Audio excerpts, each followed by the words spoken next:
తప్పిపోయిన చిన్న పిల్లవాడిని ఆత్మకూరు సర్కిల్ ఇన్స్పెక్టర్ రాము తల్లి ఒడికి చేర్చి సభాష్ రాము అని అనిపించుకున్నాడు. నంద్యాల జిల్లా ఆత్మకూరు పట్టణంలోని పాత బస్టాండు వద్ద ఒక పిల్లవాడు ఏడుస్తూ కనిపించాడు.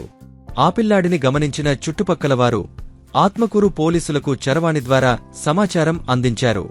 సమాచారం అందుకున్న సర్కిల్ ఇన్స్పెక్టర్ రాము వెంటనే బ్లూకోర్స్ పోలీసులను పాత బస్టాండ్కు పంపించి ఆ పిల్లాడిని పోలీస్ స్టేషన్కు చేర్చడం జరిగింది. ఆత్మకూరు సర్కిల్ ఇన్స్పెక్టర్ రాము ఆ పిల్లవాడిని విచారించగా ఏ సమాధానమూ చెప్పకపోవడంతో స్థానిక వాట్సాప్ గ్రూపుల ద్వారా సమాచారం అందించారు. ఆ పిల్లాడి అడ్రస్ దొరికే వరకు షేర్ చేయాలని గ్రూపు సభ్యులకు పిలుపునిచ్చారు.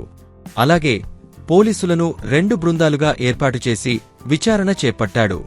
గంటల వ్యవధిలోనే ఆ పిల్లాడి అడ్రస్సు వాట్సాప్ గ్రూపు ద్వారానే సిఐ రాము తెలుసుకోవడం జరిగింది. ఆత్మకూరు పట్టణంలోని ఆసర్ మసీదు వీధికి చెందిన అబ్బాయిగా గుర్తించి పోలీసులను పంపించాడు. పిల్లవాడి ఇంటి వద్దకు వెళ్లిన పోలీసులు ఆందోళన చెందవద్దని, మీ పిల్లాడు పోలీస్ స్టేషన్లో సురక్షితంగా ఉన్నారని పిల్లాడి తల్లిదండ్రులకు తెలియజేశారు. వారిని పోలీస్ స్టేషన్కు పిలిపించి ఆ పిల్లాడిని తల్లిదండ్రులకు అప్పజెప్పడం జరిగింది.